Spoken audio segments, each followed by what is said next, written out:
Okay, I pressed the button. Oh, See what happens. And I wanted to, there's somebody who commented on the YouTube thing asking how to join this. So I just wanted to, since we're recording, anybody can email emotionallysober@gmail.com. Emotionally is just EMOTIONALLYSOBER at gmail.com. And if you email, then we can get Kathleen to send the list and you'll be on it and then you can be here. That's enough. Yeah, we have had a few new people come on. And sometimes I get an email out of somewhere just saying, you know, put me on the list. And but what I usually do is ask if they want the recording, because some of them can't make it because they're in India or they're someplace where they can't, you know, actually join the live discussion. Right, right. Yeah, it's funny out there because there's this one lady that asked to be a member, and I put her on the list. She's a member of something else that I'm, you know, it's a small world. It's like there's, because I think what happens is people see who the mutual friends are on Facebook. And if you get like a friend request and you see that all your friends are mutual friends, then you're more likely to confirm them, things like that. Right. I find that for me is I look and see who the mutual friends are, and if it's somebody, you know, and one of the people is a guy I've been trying, I don't have his email address, but he's on Facebook, and he has that same picture of Ramakant in his background, but I don't know how to contact him. I don't know. Okay, good, good. So he'd be another candidate, I'm sure, but Cool. maybe I could figure it out. I don't know. Sounds good. Luckily, I'm blessed that I haven't been on Facebook since April of last year, so. Oh, you avoided all the scams. Yeah, well, yeah. Oh boy. I don't know what to do these days. we're tricked into voting for Trump, maybe. No, I mean, no, in April of last year, it popped up and it said something about my account has been hacked or it's been suspended and blah, blah, blah. And I just said, okay, that's it. Yeah. And I texted Maharaj and I was like, well, you know what? It'll be interesting to see because I use it like every day. I mean, I'm on it like constantly. But sure enough, it was just like somebody hit you on the head, amnesia. The next day, it was, okay, it's finished, it's gone. And there was no like, oh my God, I've lost Facebook or I should get back on or anything. It just literally was like out of sight, out of mind. Okay. The universe took it away from you. Oh, Yeah, basically. yeah, like you were supposed to leave it. Yeah. Oh, And other than speaking about it here occasionally, there's not any kind of like, oh, Facebook. No, I'm just like, okay, good, good, good.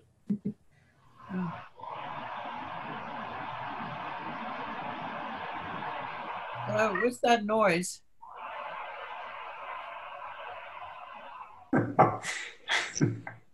It shows up every week. Indeed. I don't know. Comes and goes, so.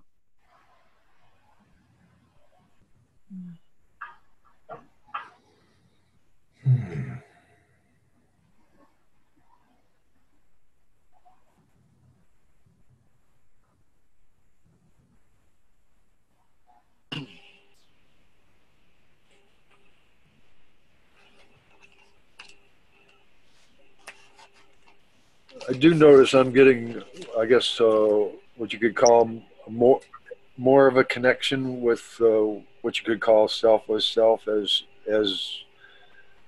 you know, I don't know, as time goes on or whatever. But it seems like there's something that's more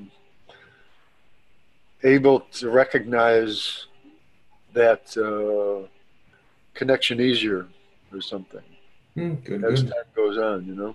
It's like before, I used to say that like I would do mantra and there was no, I'd just be doing it strictly mechanically and there's no real connection with any kind of selfless self sense. But then it would come, those moments would come where there would be a strong connection, but they were random, and there was no necessary connection to the mantra. Now it seems like maybe there's more of a connection to the mantra, more direct when I do the mantra, that it comes about more, it's connected with the mantra or something. Good. So I guess, it's nice. It's really nice that, we have the support to have, every little bit helps. So to keep making that connection stronger, I guess. Absolutely. Yeah. The more you remain with your selfless self, it's like you're turning inward instead of outward. And as you're turning inward, it's almost like kind of surfing around the edges of a black hole, and it's pulling you in to your selfless self. And eventually then you'll completely let go of any kind of illusory type concepts and this sort of thing through mantra. And then you'll be with your selfless self all the time. And then from that position, you won't want to give yourself away for anything. You will value the time that you spend with yourself far more than anything that the illusory passing world can offer you. Yeah, there's some kind of special value to that. Absolutely. I think Maharaj talks about selfless self-intoxication. Literally, you think, like if you're at the bar and you're drinking, you start to get the buzz and you start to go deeper into it. Same kind of thing. You keep feeding and feeling that feeling and wanting more of that feeling and feeling this feeling. And of course, this is still in the illusory world, using the body to feel yourself and move through. But it's perfect. You just keep remaining. And your seeing will be that inward, deep seeing, knowing that you're the seer and all the seen is illusion. Like I talk about this stuff occasionally on the radio. I do the college radio volunteer work. And, I just want people to be aware that there's something out there that they can investigate if they want to. And I do mention occasionally that I used to be on drugs, and this is actually better than drugs in a sense. It's almost you could call it addiction, except there's something more real about this, whereas drugs is more of a something you have to depend on an exterior input to get what you want. Absolutely. This, you end up getting what you want, and then you don't want anything else, or you don't have wants anymore. It's kind of remaining with your selfless self. That presence is then it's the only thing you want. You crave yourself all the time, and you don't want to give yourself away for anything. But also, in a sense, it's almost like not a normal desire, because it's something that's actually is. It's real, so it's not something you have to get. No, the mantra is just erasing all the illusory layers that are preventing you from knowing yourself in a real sense. And once you know yourself in a real sense, then you just remain, bless you. You just remain in that with that selfless self. And it is literally like if you thought of a black hole and there's a big hole in the space and you're kind of circling around the edges, so you're feeling that pull. You're still using body to experience yourself in that formless state, but there's still some body pressure. But as that black hole pulls you in through mantra, you're erasing. It's like you've got some hands here, and then you're on your fingertips, and then there you go. And you just remain with your selfless self. Like Maharaj says, you have courage. You have courage to just let go of this illusory world, this illusory body form, and just know yourself in a real sense. And then still, all this existence is still existing, but you're just remaining with your selfless self. And nothing is attractive, and no mind is happening anymore, because the mind is trying to produce, thoughts to present to you, and they're completely like in a different language, because when you're with your selfless self, a thought comes in and it's like, what is that? Okay, just go. Sure. Keep going. Because you just remain with your selfless self. And once you know that everything is occurring, everything you've ever known, everything you've ever done, every action, reaction, all the people, all the everything is in that bubble of illusion. And you're the formlessness in which this bubble of illusion appears for a time. That's it. One thing that always stood out in my mind was I read a passage in I Am That, I think it was, where Nisargadatta says one of the, I can't quote him exactly, but one of the issues, not one of the problems, he doesn't use that word, one of the issues is that when we don't, say we get a connection with the selfless self, he didn't use those words, but we don't take the time to just rest in it and let it absorb us and us absorb it or whatever. Exactly. And I was doing that the other night, and it really it did help. Just, you go deeper into it. Like a marinating a steak. The longer the steak is sitting in the marination, it like comes in and goes deeper and deeper and deeper into the meat. Or you could say like dropping Alka-Seltzer in a glass of water, and the Alka-Seltzer is dissolving, dissolving, dissolving. Think about if it just started to dissolve and you took the drink. It's not good, right? But if you allowed it to completely dissolve until there's very few bubbles, then it's become one. Even though some substance has been placed inside of this, it's dissolved to the point where that substance is no more. Yeah. And I read some guy was describing it as, the other day on the internet I saw this guy was describing it as the brain likes, that's what his, the way he put it was that the brain likes this freedom and that the brain will absorb it more as sort of like on its own almost. But remember, brain is getting in with body. Yeah, no, that's his. That's the way his. In the presence, mind, ego, intellect appeared with the body. Yeah. You know your existence because of body, but you are not body. You're the presence, the holder, the formless holder of this body. And you get to know yourself that you even exist for the first time, like Maharaj says, when spirit clicks with the body. And then you know, I exist. But then the illusion is I exist in this body with this mind, ego, intellect added on as instruments for this body. In truth, you exist formlessly. And you exist formlessly with body or without body. You just didn't know you exist until you came into the illusory world in body form and said, oh, once you have the body, you can then use the body as like a telescope to see into this illusory world. But this telescope won't be there forever. You won't be able to see into the illusory world, and yet you are. Just like if I'm looking in a telescope and you take my telescope away, the seer's still there, there's just no telescope. The telescope is the body. Okay, shoop, body's gone.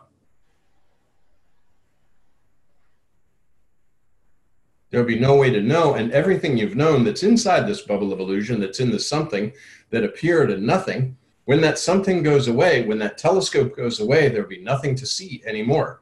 Nisargadatta Maharaj uses the example of all the people are in the room. When the people are in the room have left, what has happened to the room? Nothing. But there's nothing to observe. There's nothing in that space. The space still is. It didn't change at all with the people in the room or the people not in the room. But just now there's no people in the room, so you can't know that that space is there.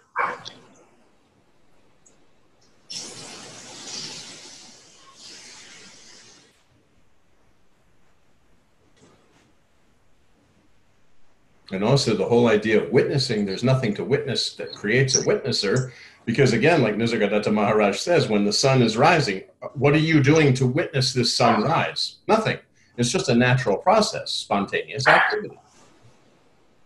That's where it gets to be where there's no difference between you and what you're seeing, kind of.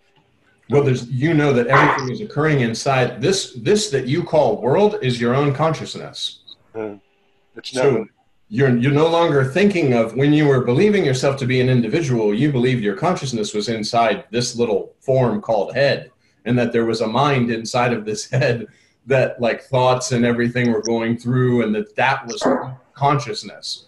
But that's not consciousness. Consciousness is the universal consciousness, which when you're believing yourself to be a limited body form, you're calling it world. And due to words have their effects, but they have, like Ramakant says, that's dry language and stuff. Yeah, I mean, words were created inside the bubble of illusion and won't be there after the illusion is gone. This entire world and all the words that were created once you clicked with the body form, inside this consciousness, you can use all the words you want. Basically, like Maharaj says, the idea is accept your selfless self. There's no God, there's no Brahman, there's no Atman, there's no Paramatman, there's no master, there's no disciple, nothing, nothing, nothing. So you know that the entire world is actually just like a dream. It's all appearing in your consciousness, and when you click with this body, you're able to have a telescope inside this consciousness and witness activities that are not really occurring. But and as long as you don't take yourself to be something inside this consciousness, then you know that this consciousness and all the whole everything that we call world is appearing in that, and when that disappears, you still are, because you are there prior to beingness. Beingness occurred, and then you saw world. Spirit click with the body, you say I, and you start to see the world.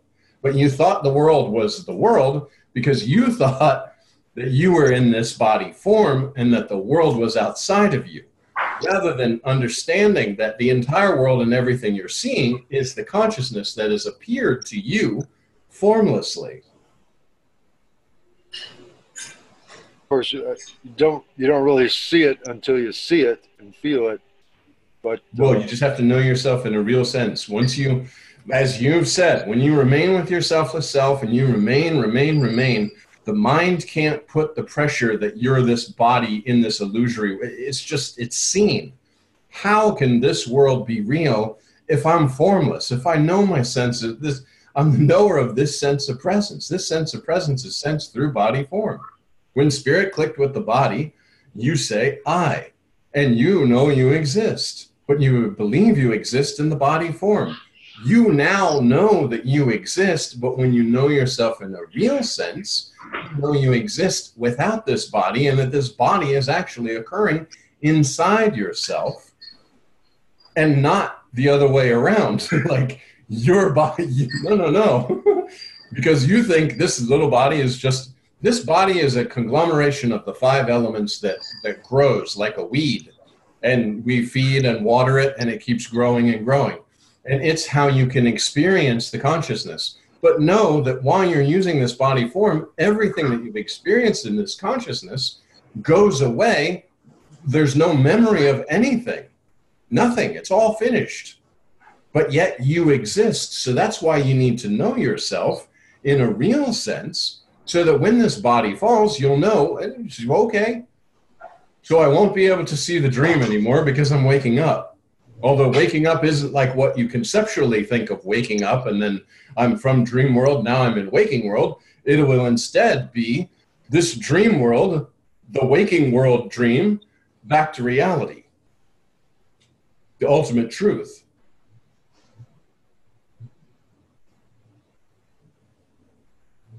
It's like, if, earlier in my life, I saw less, or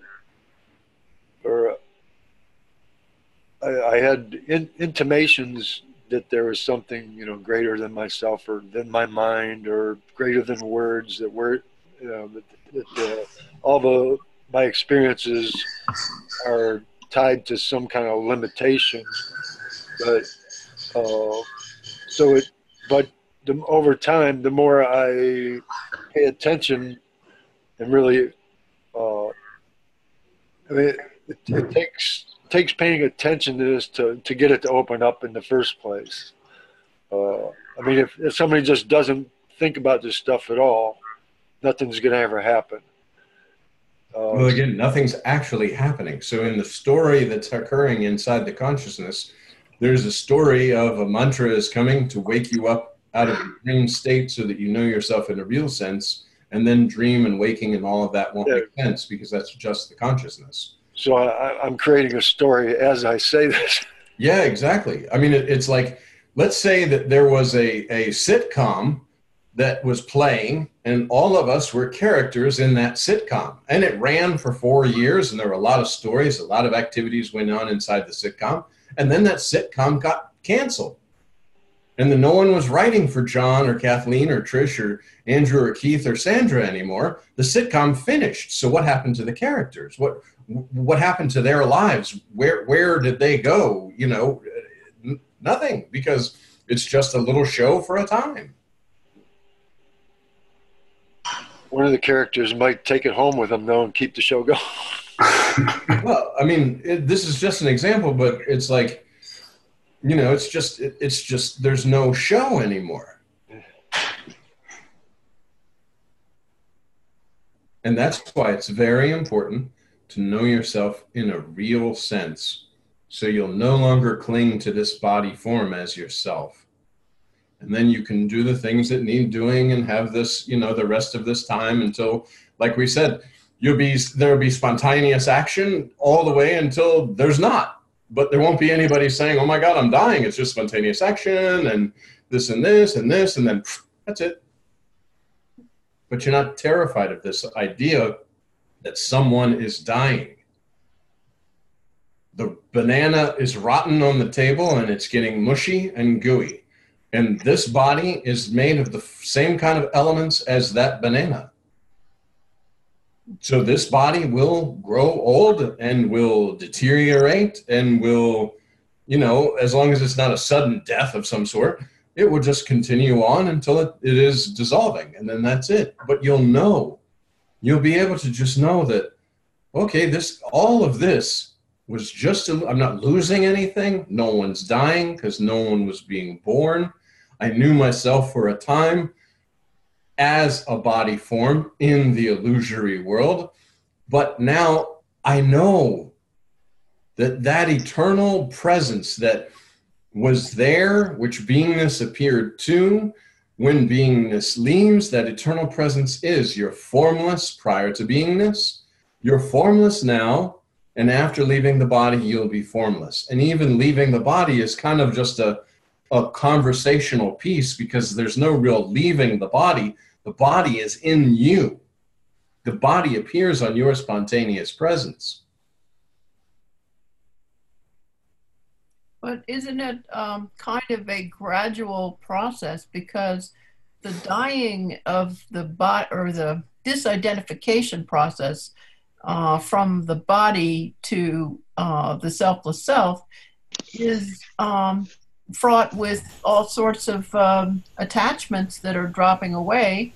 So isn't there some, what do you call it, discomfort, or when it turns out that all of your pet illusions are not true, when there's a gradual discovery? It seems like a process. You know, you're doing a mantra and all this, and then it occurs to you, oh, my deep-seated thoughts about who I am and all that is falling apart because it seemed to be not true.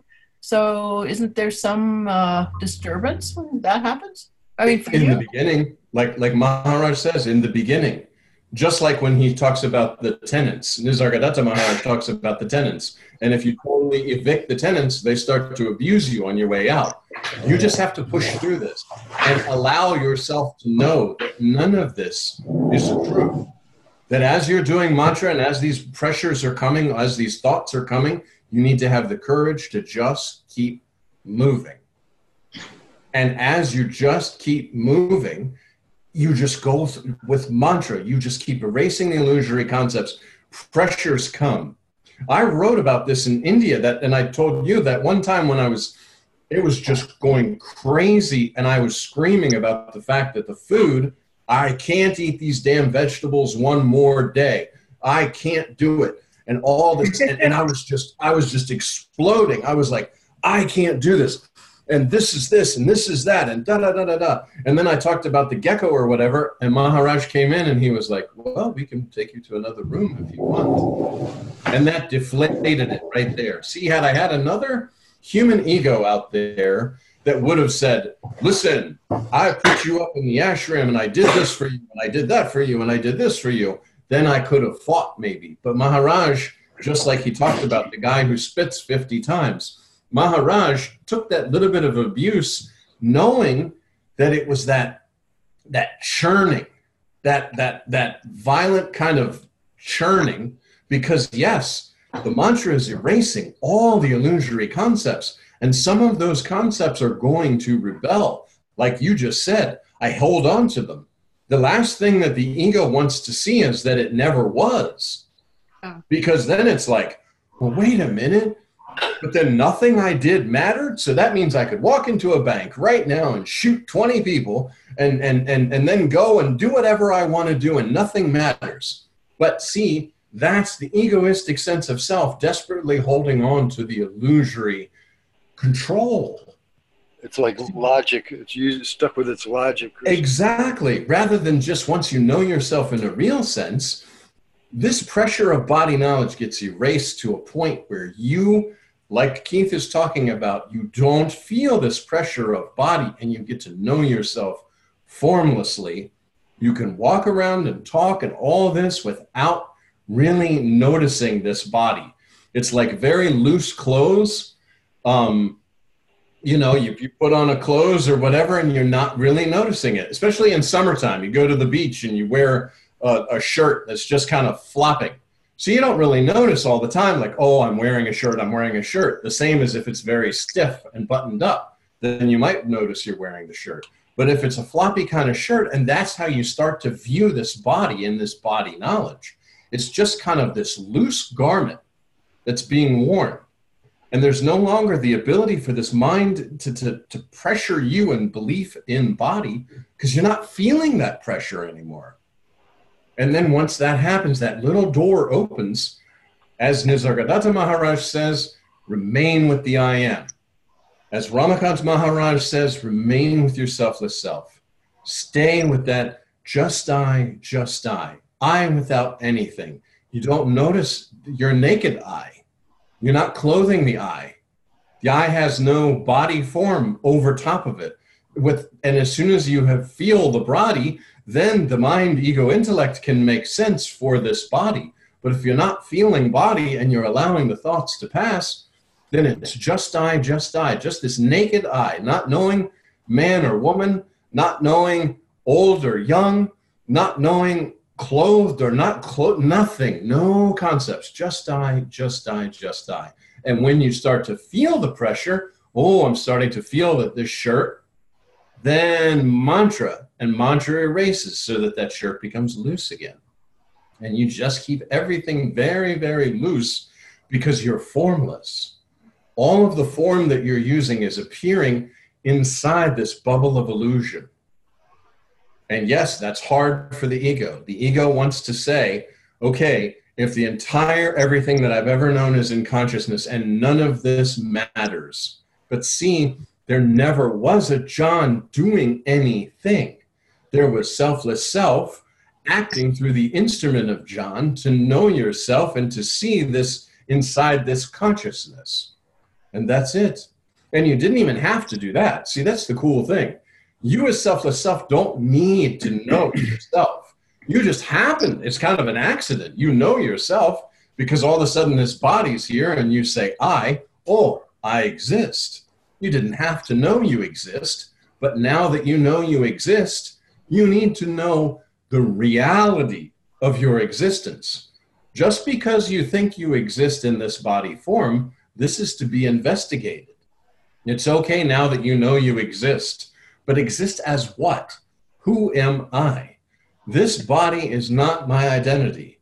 I can know this through mantra, through bhajans, through the master, who I know is actually my own selfless self inside of this dream telling me that I am not what I've taken myself to be. Ramakant Maharaj found that he was not what he thought he was. And then he let you know you're not what you think because I know I am. I know who I am. I know you can't be what you think yourself to be. because the formlessness is nothing. It's no separation. It's not possible to separate. It can appear to be separated, but it can't. And even though once you get inside, you start to feel the pressure of a body and you start to think, this is me and this is my life. These are what I think. I don't like this. I do like this. This is what I believe is wrong. This is what I believe is right. This is what I'll fight for. All of that came along with the body and will leave once you leave the body. So none of it, just like all, as Maharaj says, all the relations, all body relations, all of the body, all the relations are for the body, not for the selfless self. And then as you're appearing and thinking and projecting that you're a body, then you believe that this is my mother, my brother, my sister. In reality, it's a body factory. A bunch of goo gets together. Selfless self comes in, clicks, knows itself. Oh, I'm Kathleen. Then Kathleen has a sister, and Kathleen has a mother, and all that. But all it is just lumps of goo with one animating force. You. You are your mother, your father, your sister, your brother, your uncle, your cousin, your everybody.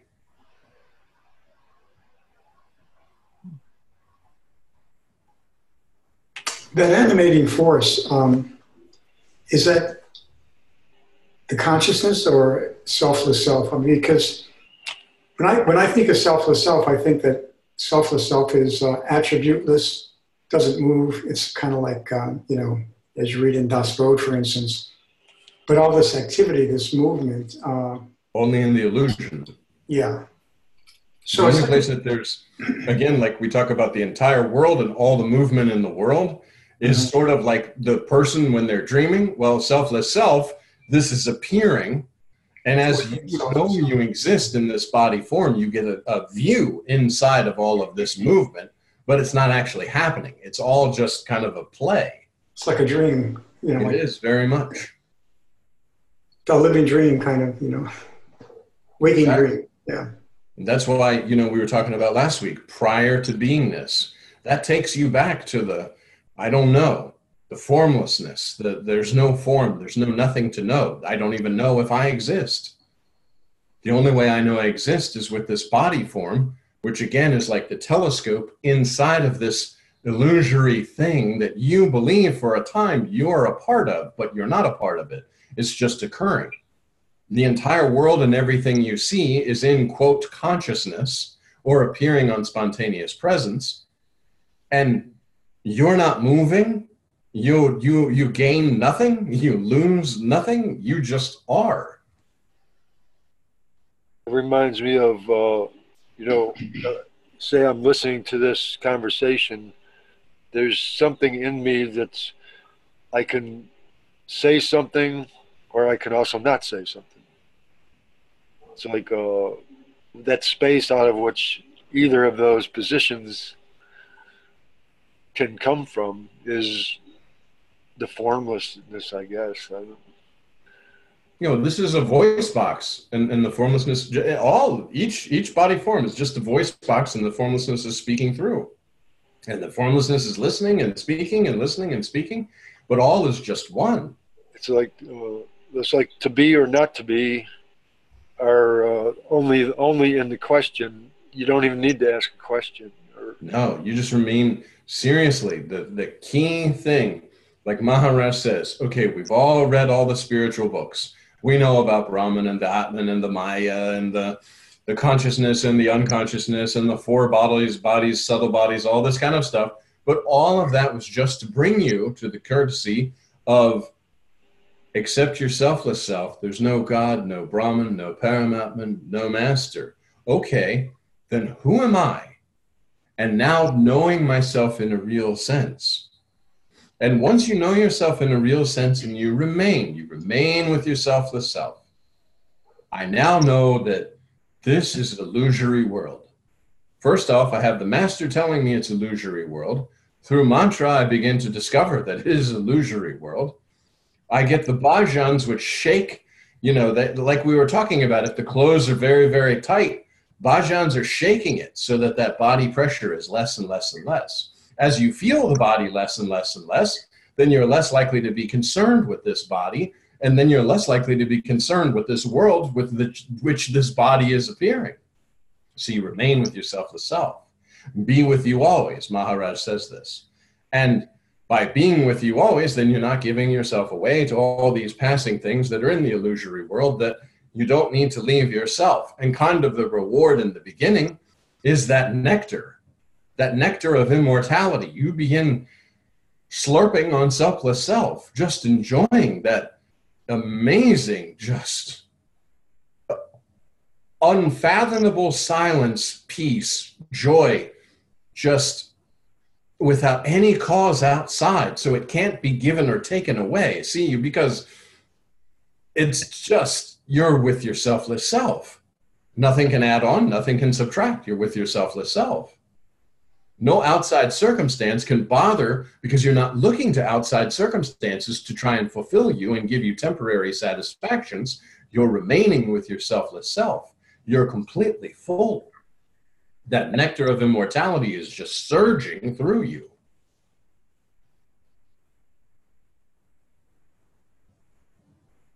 That's probably what Jesus meant when he said the kingdom of heaven is within. Yes, yes. Because most people think, oh, when I die, I'm going to go to heaven. But that's not a fraud, because they're living for an afterlife that won't exist. So, but see, look at what heaven is. Heaven, number one, it's the first concept of the individual that goes to heaven and gets their own personal heaven. But the reality, when Jesus doesn't say that you're going to go in your own little personal place or whatever. The kingdom of heaven is within, and yes, you'll go to heaven. Heaven is all peace. How is peace? Because the you that's disturbing this peace and the belief in all the disturbance of peace is no more.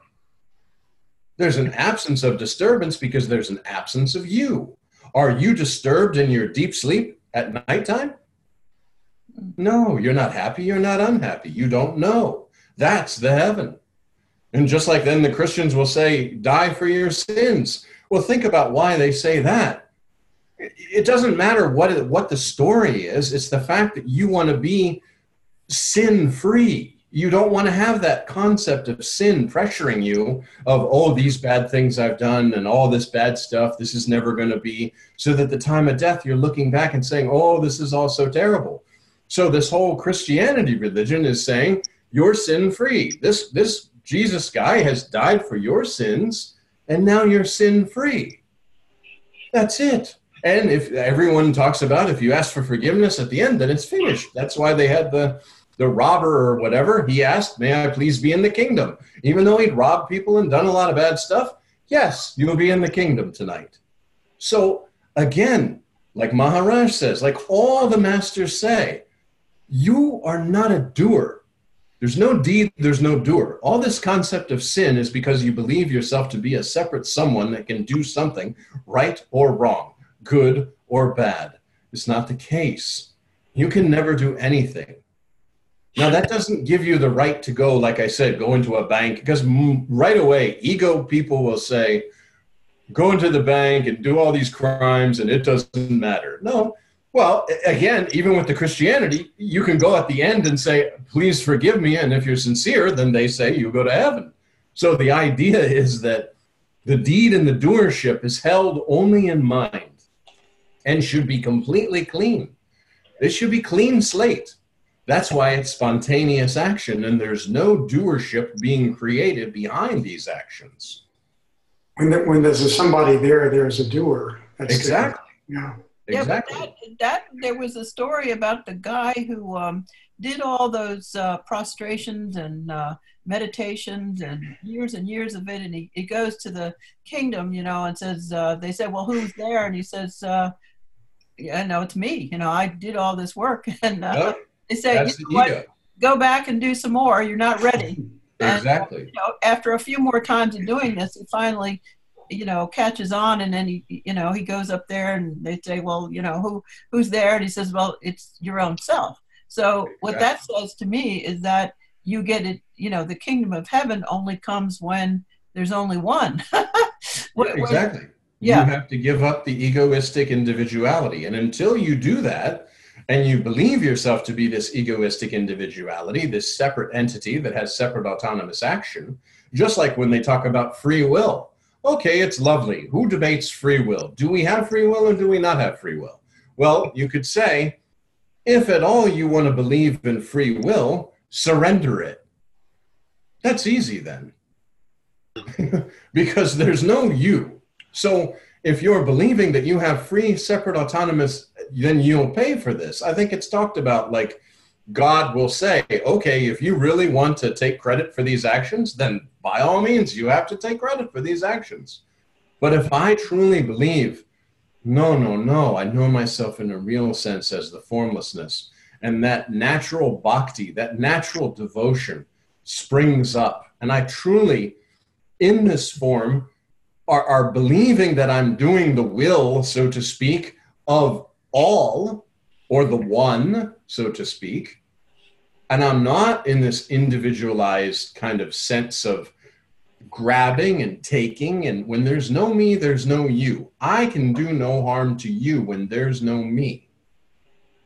And the truth is, like the lady was asking about with the different Brahmins, and Maharaj said, no. It's not one Brahmin harming a Brahmin. Inside the consciousness, forms are moving about and have nothing to do with you, to whom this consciousness appears for a time.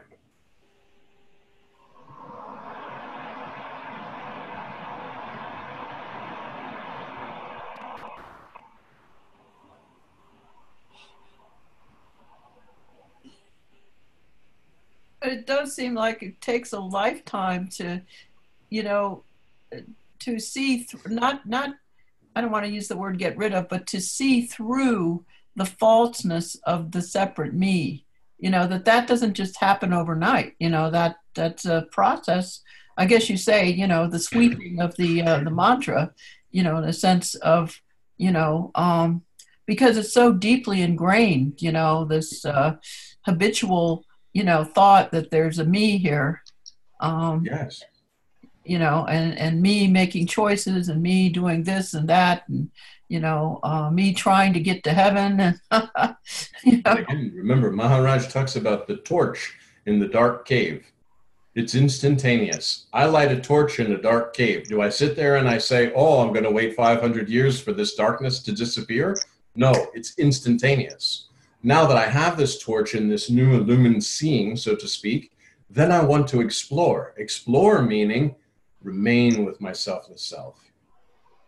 Once all the spontaneous conviction is I know myself in a real sense and I remain there. I stop giving myself away. And there will be that bristling of, well, if I don't do this, these things are going to happen and this and this. No. Just remain with my selfless self. Remain with my selfless self. Because it is like the black hole. It really, that's a very good, like if you had this edge of the black hole and you're going around and around it, and with mantra, there are times where you feel, but you're still holding on a little bit because you don't want to let go. There's some fear that if I let go and I completely believe everything that the master says, unequivocally, I understand suddenly that it was that formlessness speaking through form to basically save me and let me know that I'm the formlessness, just like he's the formlessness, just like you're the formlessness, because there's just formlessness, and all form is illusion. That's then letting go. And that's it. And then you're not having to have these debates with yourself or with any other form out there, because any internal any debate that is internal, that is actually is external or appearing external, will then be perceived as internal. And all of these things, you'll just be slowly, silently, permanently erasing the illusion. The pressure of body knowledge, once that is completely removed from you, and you kind of walk out of the body, so to speak. We talked about that last week too. You just walk out of your life. That's it. And still you're here and you're doing this, and then it all is spontaneous action. There's no more time. There's no more It's just scenes appearing before the seer, and you're using this body like they do the hands with the gloves to do this thing, and you pull out, and then okay, and then put the hands, another scene. But there's no footprints being carried from scene to scene because there's no longer a person that needs to be constructed so that there's no fear that this person doesn't actually exist. Because right now, in the goings about of the day, this person that's believed in needs to continuously, because it's so false, needs to continuously reinforce its reality, which it's completely false, every moment by continually saying, I did this, I need to do this, this is happening, this is going to happen, this is my life, this is how I'm progressing, I'm planning for retirement, I'm doing this, I'm doing that. Because this person that does not exist constantly needs your attention in order for you to believe that this that is not is. And that's the whole thing with this idea of Maya. Everything that is not, it needs you, the power of selfless self, to look like it is when it is not. It's a full-time job to run this unborn child's life.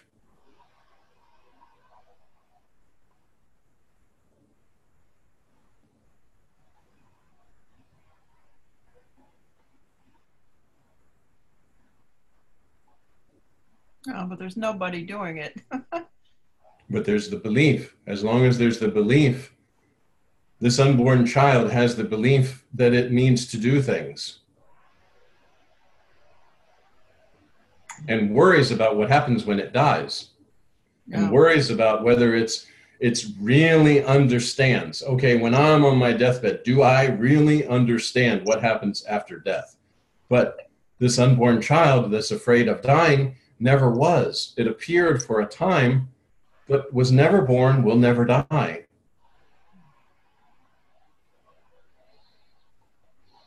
The love to be the original illusion. Yes. Yeah, it's it's like Jesus said, unless the seed falls to the ground and dies, it's not going to produce anything. There's no realization. Exactly. Yeah. Yeah, when they talk about the seeds that they're throwing on the rocks and on the good soil and bad soil and all this kind of stuff, if there's doubts in your mind, then you're allowing the attention and all the power that you're giving to the belief in this mind will continue to produce thoughts that you'll believe in, because they'll be directed towards this you that you believe you are. Rather than being formless, then no thought can be directed towards formlessness because mind came afterwards. This mind is an instrument that came along with body and can only produce thoughts in the form world because that's all it knows. It came along with the body. It's an instrument of body. So it produces thoughts to you, the formlessness, in form. And most of those thoughts are to continue the illusion that you are a something, that you are a form, that this form, then once your belief in form happens, then time and space and others and activity and all these things start to be concepts that pressure you. And along with every one of those concepts, it takes birth and births thousands of concepts just from the one concept that's stuck on. But the sticking point is I am somebody, rather than just I, just I, just I. Again, the formlessness, presence clicked with the body, and presence says I. Presence doesn't know I am presence. Presence says I. So I exist. This is the first time ever. I exist. Then on this form is what I'm existing closest to. It clicked. And I say, oh, then this is mom, this is dad, this is my house. Mom and dad then start to teach me stuff. And I go out and I have total belief that I'm this body that has this name. And then I protect this name and this family name and all this kind of stuff, when in reality, this cannot work. And eventually I'm going to come to the conclusion that, like Kathleen was saying, something's off here. I don't, how do I break out of this? And that's when I begin to read spiritual books. Again, this is all occurring inside this dream. But inside the dream or the consciousness, as I'm using this form, I start to investigate what's true. We have all the different world's religions that will get you to a certain point where that knowledge that's inside of you will want more of itself, the nectar of immortality. It will wake up. Selfless self will desire more through you, more knowledge, so to speak. That's why you get on those kicks and you start reading all the spiritual books and you go and you see the masters and all this, and you accrue body knowledge, but spirituality knowledge. You start to turn interest in spirituality. And if this is deep enough and you start to really investigate, then that's when inside the consciousness, as Ramakant Maharaj is there as your own selfless self, and you start to feel this, at least in my own case, I can speak. I started to feel the presence, and I met the presence of Maharaj before I met him in body form. And so knowing this presence, I went, and here's this presence in body form that tells you, yes, I'm this presence that you've been feeling, but you're seeing the body only because you still believe you're a body, but you are not body, you were not body, you're not going to remain the body. The mantra is given, and the mantra is the true name, not the name that was slapped on this body. And the mantra is, I am Brahman, Brahman I am. That's not John. So I am Brahman, Brahman I am. What sticky concepts can stick to that? Or aham brahmasmi, or soham. What concepts can stick to that? Nothing, because it's not the name of John. Now I can go and I can try to look up these different names and mantras and try to get deeper into it, but whatever. But the idea is just to keep with the mantra, because I become one with the mantra instead of one with this name that's on this body form. Therefore, if I'm one with the mantra, oh, so that I. And slowly and silently and permanently, all the illusory layers are dissolved. Presence just is presence, formlessly aware. Just I, just I. And then you want to remain with your selfless self. And as we said, when you start the mantra, yes, things will start to stir. But don't look at those things. Remember, Master said those are illusory passing things. Remain with yourself. Remain with mantra. More pressure comes. Good. Don't look at those things. Remain with selfless self. Remain with mantra. Remain with selfless self. Remain with mantra. Those will only be for a time, and then they'll dissolve. Just like a very tough spot on the floor, and you sit there and you're rubbing, and then all of a sudden it's gone. And maybe you have to come back every day for 10 days and put some kind of solvent on the floor to get rid of that spot, but eventually it's gone. And that's the mantra. Erasing slowly, silently, and permanently all the concepts until you're just, oh, so that I. This presence is my own self. And it doesn't have anything. And it's everywhere. My presence is in every being because it's formless. It appears to be divided as these rooms are divided, but the space in the rooms are not actually divided. Whether the walls are there or not, it doesn't affect the space at all.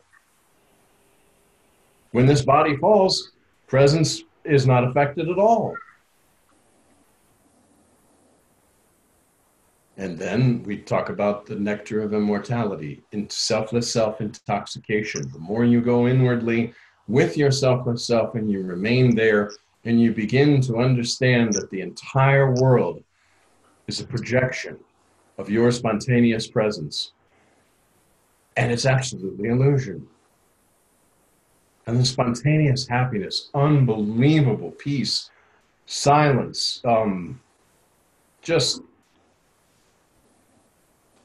yeah. Yeah, the mind thinks that it needs the seduction of the projected world in order to enjoy itself. It doesn't the mind does not realize the bliss of being. It's always looking toward objects to get it, happy or whatever. And so there isn't the recognition that the bliss is in the nothingness, not in all the objects. Well, and remember, the mind is just a flow of thoughts Yeah. and only produces thoughts in the illusion. So there is no mind that is actually sitting and figuring these things out. Mind is the flow of thoughts that you, when you don't know yourself, you'll go after the illusion. Right. And that's kind of a built-in thing, because for a time you sort of need to do that. Until you find the emptiness in things, you'll continue to look for things. So once you know yourself in the real sense, then everything is automatically, that's why spontaneous conviction, it's like, boom, world is not, rather than one by one. But as the spiritual, quote, journey is starting, it's just, okay, you know what? I have all this money and money doesn't make me happy. Or for a smaller instance, promotion.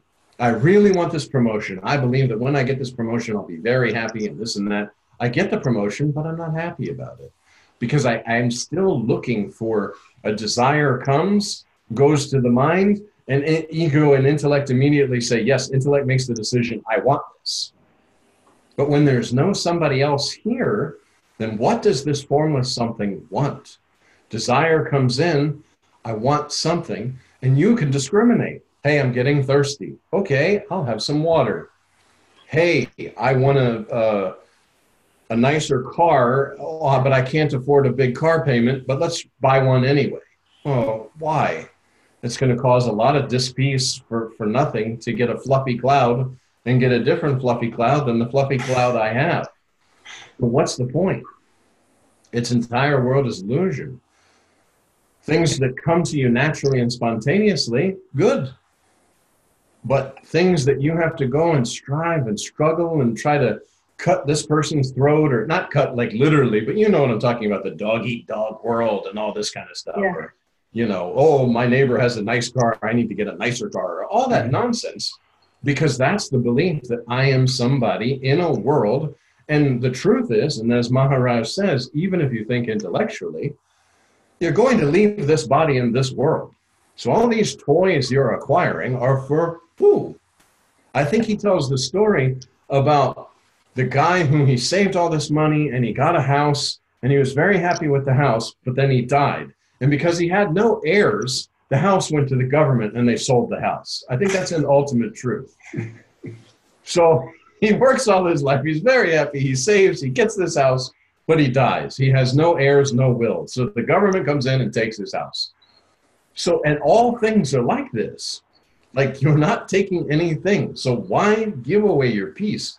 See, what you have is to know yourself in a real sense, to have this unbelievable, this heaven, while still, quote, on earth, to live at one with all things and everything because you're not a something. Therefore, you don't see other somethings, and you know that all of this is the same as the dreamer's dream. It's all appearing in that bubble of illusion. Everything is in the consciousness, and it will appear in the consciousness for a time, while the body form is being used as a telescope into the consciousness to see what the hell is going on in this world. But when this body goes, then there's no longer a view of the consciousness, and yet the viewer of the consciousness still is. That's why we talked about the telescope. I'm looking in the telescope, and I see out there, I can see very far away. You take away this telescope, I can no longer see that, but I'm still here because only the instrument has been removed. This body, when it's removed, selfless self won't see inside this bubble of illusion anymore. You'll just be yourself without anything to see because there's nothing other than yourself except in this illusion, which you're no longer seeing into. Very nice.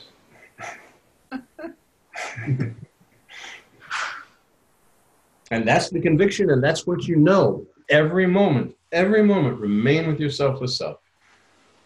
And once that conviction is so deep and you know, I am the formlessness, then the body's an instrument to see inside the consciousness that I'm not, that is just occurring. And okay, that's the jig is up, so to speak. Now I don't have to go and struggle and get pressure of body, and mind is no more. There's no thoughts, because what am I going to think about? The illusion. But I don't think about the illusion. In the beginning, I might think about the illusion, but now other than little practical things, using this body since I have it, okay, this and this. But that way I can't struggle with others. When I'm in a group of folks, I immediately know that the space in this room is myself, and all these are objects inside of that. On a smaller scale. On a larger scale, the entire world is inside myself. Myself being yourself. There is no myself, yourself, it's just the self. But for conversation, like Maharaj says, you have to say like myself, yourself, selfless self, all these sort of things. But all of these also came only with body. Once you know yourself in a real sense without body, then all the terminology goes out the window. You're no longer interested in all the terminology of myself, yourself. You can say these words, but you know that I, you, he, she, it is just selfless self. Just like Kathleen can be mother, could be grandmother, I don't know, but I'm just saying, could be mother, could be grandmother, could be sister, could be aunt, could be boss, but Kathleen has not changed at all. These are just titles that are appearing on Kathleen. Roles to play. Exactly. But the one that's playing all the roles, without actually playing, without actually moving, without anything actually ever happening. Just a long dream. Yeah, just on the screen for a time. And then Yep. the screen is there and the characters are gone. Show gets canceled. Yeah. Yep. I guess we have to enjoy it while we can. And the way to enjoy it is to not be there. Yeah, exactly. You know, just I, and nothing is worth giving up my selfless self for. Because it is, it's just a play. This is my role. I'm going to do my role very well. Just as if this was a sitcom. I get my lines. I want to fully put my lines out there. It's a story for a time. Okay, let's play. But it's not so like, you know, it's not a, I don't even know how you call it, like the pressure of that this is real or that it matters, or yes, it matters in a sense while you're inside the bubble of illusion, but as a reality, there's nothing to be disturbed about because you're not affected by any of it. Ranjit Maharaj used to say, it's all false or zero, but you play your part and play it very well. Exactly. Exactly. Until the show's canceled. Keep reading your lines and doing the show and doing the script until somebody, it's canceled. Okay. And that's a good line for a gravestone. Her show was canceled. Exactly. The show was canceled. Yep. But it was a good run while it lasted. Exactly. And it's spontaneous action until there's no more spontaneous action. And no actor.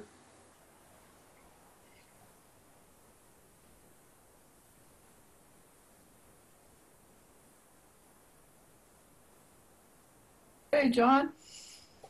Oh, yeah, it's 8:19, indeed. Okay, great. Thank you. Thank you. Thank you. Thank you very much. You all very good talk. Thank you. Thank you. Good Stay talk. warm, everybody. Yeah. Yeah, indeed. Yeah.